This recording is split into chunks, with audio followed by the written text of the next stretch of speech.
जीवन बगिया ऐसी उलझी, फूल उगे कम, कांटे ज्यादा, सिमटा जीवन, डूबी सांसें, आना है तो अब भी आजा। यदि आपने अभी तक अंतिम अध्याय नहीं देखा है तो कृपया करके अंतिम अध्याय देखें और उसके बाद ही इस अध्याय में प्रवेश करें। बिना अंतिम अध्याय देखे इस अध्याय को समझ पाना मुश्किल है और शायद आप समझ ही न पाएं। असल में मन तिरोहित हो जाता है जैसे ही चौथा शरीर विकसित होता है, तीसरा शरीर बिखरने लगता है और जैसे ही चौथा शरीर विकसित हो जाता है, तीसरा शरीर जो है वह केवल उपयोगिता मात्र रह जाता है।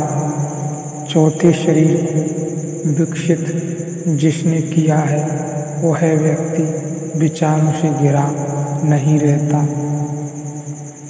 जब उसे ज़रूरत होती है तब विचार का उपयोग कर लेता है। ठीक वैसे जैसे हमें ज़रूरत होती है हम पैर से चल लेते हैं। आप यह तो नहीं कहते कि हम बैठे रहेंगे कुर्सी पर लेकिन पैर चलाते रहेंगे। कुछ लोग चलाते रहेंगे, कुछ लोग चलाते रहते हैं। वह उसका कुल कारण इतना ही है कि अगर अभी पैर न चलाएं तो चलते वक्त क्या करेंगे। अभ्यास जारी रखना चाहिए या उन्हें पता नहीं है। जहाँ तक वो यह है कि उन्हें पता ही नहीं कि उनके पैर हिल रहे हैं। मालिक ही नहीं तो पता किसको हो।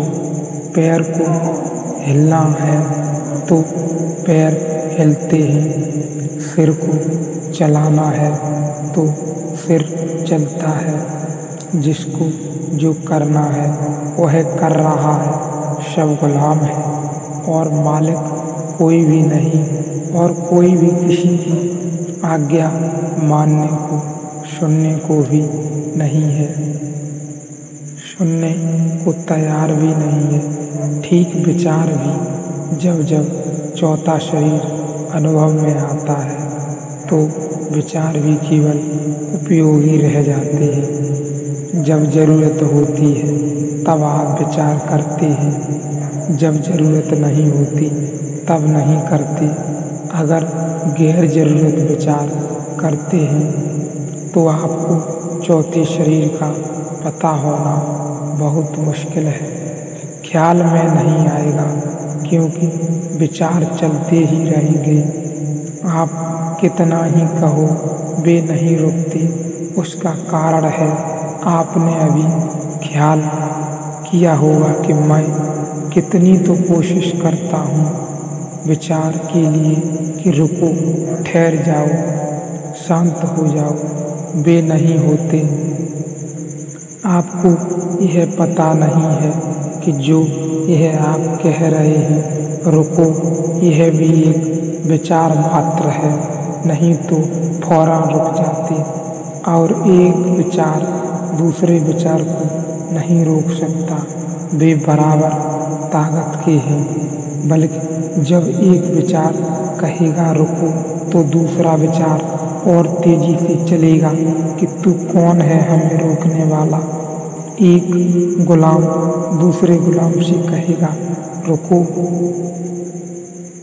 तो दूसरा गुलाम कहेगा दौड़ेंगे, तुम कौन मालिक हो। मैं मालिक हूँ। आपकी जो सारी चेष्टा है कि शांत हो जाए, विचार फला हो जाए, यह सब विचार है। और एक विचार दूसरे विचार को नहीं रोक सकता। असल में जब भी कोई आज्ञा मिलती है तो वह ऊपर की तल है तल से हो तो ही काम करती है, नहीं तो नहीं करती। जब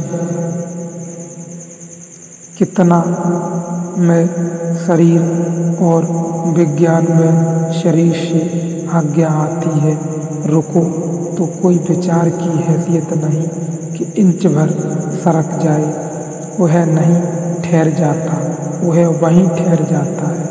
यह विज्ञानमय शरीर की ताकत है, लेकिन आज्ञा सदा ऊपर से माननी पड़ती है।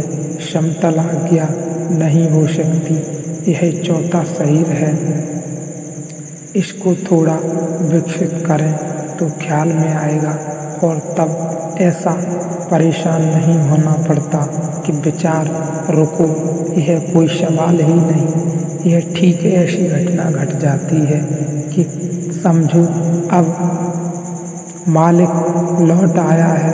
सब गुलामी जल्द पैरों में पड़कर नमस्कार कर लेते हैं, अपनी जगह खड़े हो जाते हैं कि आज्ञा। ये सब अभी कह रहे थे कि मैं मालिक हूँ, मालिक वापस आ गया। ये सब हाथ जोड़कर खड़े हैं कि आज्ञा। ठीक विज्ञान में कोश विकसित होते ही विचार ऐसे ही गुलाम की तरह खड़े हो जाते हैं। जरूरत हो तो उपयोग कर लें, अन्यथा उनको डाल दें अलग स्मृति के संग्रह में। वे पड़े रहते हैं, लेकिन आपको पागल नहीं बनाए रखते। 24 घंटे की रात को आप कह रहे हैं कि क्षमा करो, थोड़ा सो जाने दो, मत चलो, मगर वे आपकी सुन ही नहीं रहे। आप हैं ही नहीं जिसकी सुनी जा सके। आप उसी दिन होते हैं जिस दिन विज्ञानमय कोश की झलक आपको मिलनी शुरू हो जाती है।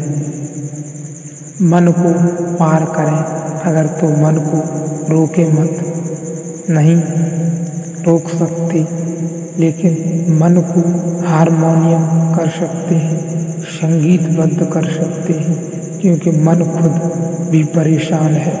वह आपके हाथ में है।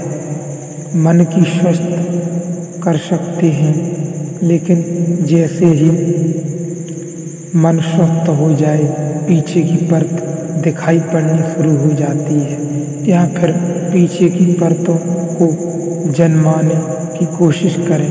इसलिए यह मन से यह मत कहें कि विचार बंद करो, कुछ करें जिससे विचार बंद हो जाते हो।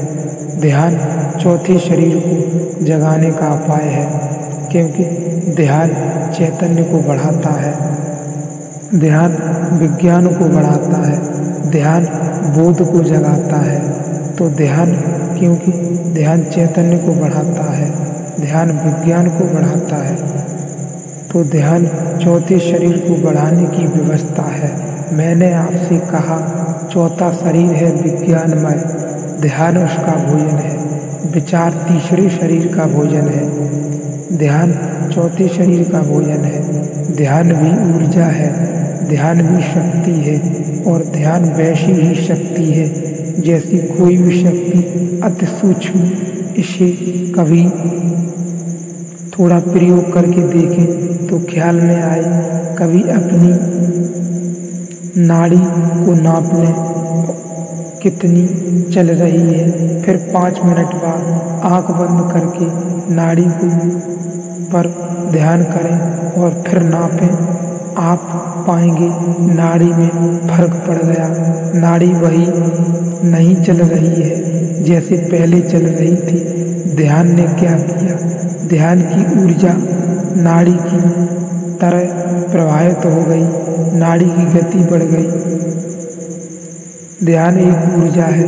कभी रास्ते पर कोई आदमी जा रहा हो, उसके पीछे चलते चलते माथे के पीछे, सिर पर, गले पर दोनों आंखें गड़ा लें और फिर ध्यान करें।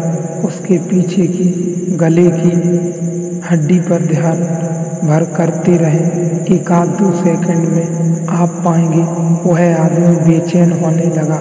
100 में से 90 मौक़ों पर वह आदमी 2 मिनट भीतर लौट कर देखेगा। क्या बात है, आपने कुछ किया नहीं, लेकिन सिर्फ ध्यान और एक बहुत सूक्ष्म ऊर्जा है आपके शरीर से उस आदमी को छूने लगी।